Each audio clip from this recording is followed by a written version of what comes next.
Janapriya upscale 2 BHK 45 lakhs, 3 BHK 60 lakhs మాత్రమే. సితారా సైనిక్పురి.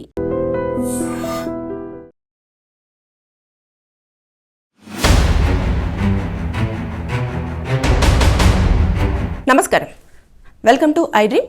నేను మీ సంగీత.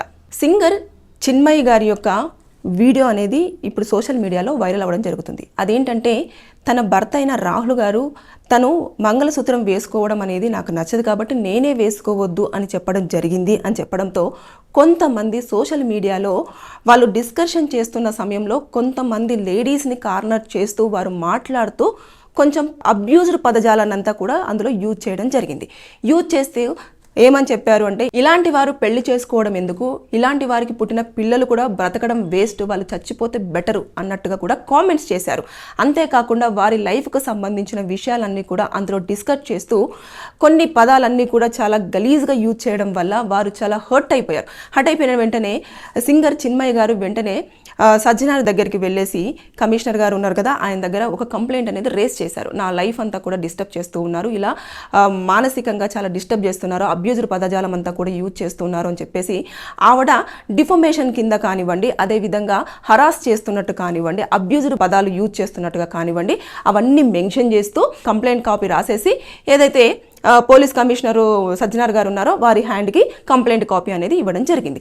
అయితే ఇక్కడ చూసేసుకుంటే మనము ఈ దీంట్లో ఎలా ఉంటుంది అని అంటే, వారు ఇప్పుడు పాత చట్టంలో మారిపోయినాయి కాబట్టి కొత్త చట్టం ప్రకారంగా భారతీయ న్యాయ సంహిత ప్రకారంగా 2 to 5 అంటే హరాస్మెంటు, అంతేకాకుండా వారిని ప్రేరేపించడం అన్నట్టు మానసికంగా చాలా బాధపడిపోయి వారు సూసైడ్ టెండెన్సీలోకి వెళ్ళే విధంగా కూడా ప్రేరేపిస్తున్నారు. కాబట్టి ఇలాంటివి అన్నీ కూడా పోస్టులు ఉంటే ఇబ్బంది పడే అవకాశాలు ఉంటుంది. వారు కనుక ఒకవేళ ఏదైనా చేసుకున్నారు అంటే వారిపైన సెక్షన్ ఇది అప్లికేబుల్ అవుతుంది 2 to 5. దీంట్లో వారికి 10 years పాటు జైలు శిక్ష ఉంటుంది, దాంతోపాటు జరిమానా విధించే అవకాశాలు ఉంటాయి. ఇక అంతేకాకుండా వారు పరువంతా కూడా తీసేస్తున్నారు కదా, ఫ్యామిలీని తిడుతున్నారు, అదేవిధంగా పిల్లలను చనిపోవాలి అని చెప్పేసి అంటున్నారు, భర్తను అంటున్నారు, ఈవిడని అంటున్నారు, అందులో ఇంకా అబ్యూజ్డ్ వర్డ్స్ అన్ని కూడా యూజ్ చేస్తున్నారు. కాబట్టి ఫ్యామిలీ పరువంతా కూడా తీసేయడం జరుగుతుంది. కాబట్టి వాళ్ళు డెఫమేషన్ కేసు కూడా వేసుకోవడానికి ఛాన్స్ ఉంటుంది. అది వచ్చేసి ఐపీసీ సెక్షన్ 499 అదేవిధంగా 500 ప్రకారంగా కూడా వారు కేసు వేసుకుంటే వారికి 3 years వరకు జైలు శిక్ష పడుతుంది, దాంతోపాటు 5 lakhs కూడా జరిమానా విధించే అవకాశాలు ఉంటాయి. అంతేకాకుండా వారు ముందుగా ఏం చేయాలంటే, కంప్లైంట్ ఇస్తున్నప్పుడే స్క్రీన్ షాట్స్ ఎవరెవరు ఏమేం మాట్లాడారు, అదేవిధంగా వారి పేర్లు ఏంటిది అని చెప్పేసి పూర్తి స్థాయిలో వారి దగ్గర ఉన్న ఎవిడెన్సెస్ అన్నీ కూడా ఇచ్చేసి వారు కంప్లైంట్ కనుక ఇచ్చి ఉంటే ఈ సెక్షన్స్ అన్నీ వస్తాయి. అదే కాకుండా సోషల్ ప్లాట్ఫామ్స్ మీద ఇదంతా జరుగుతుంది కాబట్టి ఇన్ఫర్మేషన్ యాక్ట్ కింద కూడా వాళ్ళకు కేసులు పడే అవకాశం ఉంటుంది. అంటే 67 అదేవిధంగా 66 దాని ప్రకారంగా కూడా వారికి 3 years వరకు జైలు శిక్ష ఉంటుంది, దాంతోపాటు 2 lakhs నుంచి 3 lakhs వరకు కూడా ఫైన్ విధించే అవకాశాలు కూడా ఉండే అవకాశం ఉంది. అంటే ఇన్ని ఉంటాయి. ఎప్పుడైనా సరే ఒకరి లైఫ్ని, వారి ప్రైవసీని అంతా కూడా తీసుకొచ్చి సోషల్ ప్లాట్ఫామ్స్ మీద డిస్కషన్ పెట్టడమే తప్పు. దాంట్లో అబ్యూజ్డ్గా పదజాలం యూజ్ చేయడము, అంతేకాకుండా వారితో పాటు వారి పిల్లల యొక్క లైఫ్ని కూడా మీరు క్విట్ అవ్వాలి అని చెప్పేసి ప్రేరేపించడము, అదేవిధంగా భర్తను అందులోకి లాగడము, అంటే ఎవరి లైఫ్ అనేది వారు లీవ్ చేయడం కోసము ఆల్రెడీ మనకు కాన్స్టిట్యూషనల్లోనే చాలా క్లియర్గా మెన్షన్ చేసింది, ఎవరికి నచ్చినట్టు వారు బ్రతకొచ్చు, ఎవరికి నచ్చినట్టు వారు మాట్లాడే స్వతంత్రం కూడా ఉంది అని చెప్పేసి చాలా అన్ని క్లియర్గా ఉన్నప్పటికీ కూడా దీన్ని కార్నర్ చేస్తూ మాట్లాడడం వల్ల ఆవిడ చాలా వరకు సింగర్ చిన్మయి గారు చాలా హర్ట్ అయిపోయి ఆవిడ కేసు ఫైల్ చేయడం జరిగింది. దీనిపైన ఎవరెవరైతే ఉన్నారో వారిని అందరినీ కూడా పోలీసు వారు ఎంక్వైరీ చేస్తారు. తర్వాత వాళ్ళని పిలవడం జరుగుతుంది. పిలిచిన తర్వాత వారు ఎందుకు ఇలా చేస్తున్నారు, ఎందుకు ఇలా అవుతుంది అని చెప్పేసి కనుక వాళ్ళు కనుక ఫైల్ చేశారనుకోండి కేసు, నేను ఇప్పుడు చెప్పిన సెక్షన్స్ అన్ని అప్లికేబుల్ అవుతాయి, పనిష్మెంట్స్ కూడా పడే అవకాశాలు అనేవి ఉంటాయి. కాబట్టి ఎప్పుడైనా సరే ఒక్కరి ప్రైవసీ లైఫ్ని ఎవరు డిస్టర్బ్ చేస్తూ మాట్లాడొద్దు.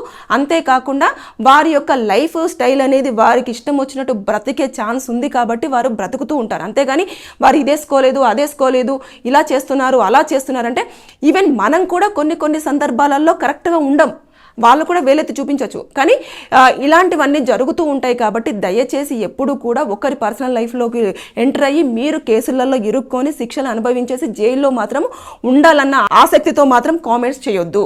ఈ అబ్యూజ్ లాంగ్వేజ్ అంటే సోషల్ ప్లాట్ఫామ్స్ ఈ మధ్యకాలంలో చాలా వరకు వైరల్ అవుతున్నాయి. అంతేకాకుండా వాళ్ళు సెలబ్రిటీస్ కాబట్టి చాలామంది ఫ్యాన్స్ ఫాలోయింగ్ ఉన్నవాళ్ళు కాబట్టి ఒక చిన్న ఇష్యూ జరిగినా సరే చాలా కొంచెం ఇబ్బందికరంగా కానివ్వండి, అదేవిధంగా వాళ్ళ యొక్క ఏదైతే ఇమేజ్ ఉంటుందో ఆ ఇమేజ్ అంతా కూడా డ్యామేజ్ అయిపోయే అవకాశాలు ఉంటాయి.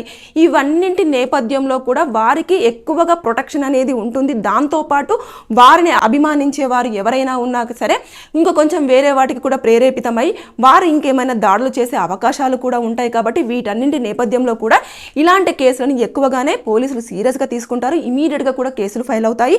ఎక్స్ప్లెనేషన్స్ అన్నీ కూడా చాలా సెకండరీ, కానీ ముందుగా మాత్రము సెక్షన్స్ అప్లికేబుల్ అవుతాయి. పనిష్మెంట్స్, కోర్టులు ఇవన్నీ కూడా చాలా వరకు ఇబ్బంది కలిగి కెరియర్కి డిస్టర్బ్ అయ్యే అవకాశాలు ఉంటాయి. కాబట్టి ఎప్పుడైనా సరే ఒకరి లైఫ్ గురించి డిబేట్స్ పెట్టినా, డిస్కషన్స్ పెట్టినా సరే కొంచెం ఆలోచించి ఏది మాట్లాడాలి, ఏది మాట్లాడకూడదు, ఎలా మాట్లాడితే కరెక్ట్గా ఉంటుంది, ఇది మాట్లాడితే వారు హర్ట్ అవుతారా లేదా, వీరికి ఈ మాట మాట్లాడడం వల్ల వారికి ఉన్న ఇమేజ్ ఏమైనా డ్యామేజ్ అయ్యే అవకాశాలు ఉన్నాయా లేదా అనేది చూసిన తర్వాత మీరు వారిని తప్పు అనే విషయాన్ని తప్పు అనేది చెప్పడంలో కొన్ని పాయింట్స్ ఉంటాయి. దాని ప్రకారంగా చెప్పడం వేరు. కానీ ఇలా ఇష్టం ఉన్నట్టుగా అబ్యూజుల్ లాంగ్వేజ్ యూజ్ చేస్తూ ఇలా ఒకరికి లేదు ముగ్గురికి ఇలాంటివన్నీ కూడా చాలా అసలు ఆ పదాలు నేను చెప్పలేకపోతున్నాను. మీరు కామెంట్ కింద చూస్తే కనుక మీకు అర్థమైపోతుంది.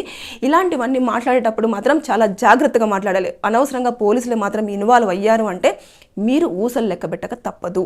సో జాగ్రత్త, బీ కేర్ఫుల్. ఎవరి లైఫ్లో కూడా మీరు తొంగి చూసే ప్రయత్నం చేసేటప్పుడు అది ఎంతవరకు మనం వెళ్ళొచ్చు, ఎంతవరకు వెళ్ళకూడదని తెలుసుకుంటే అన్ని రకాలుగా సేఫ్గా ఉండే అవకాశాలు ఉంటాయి. Thank you.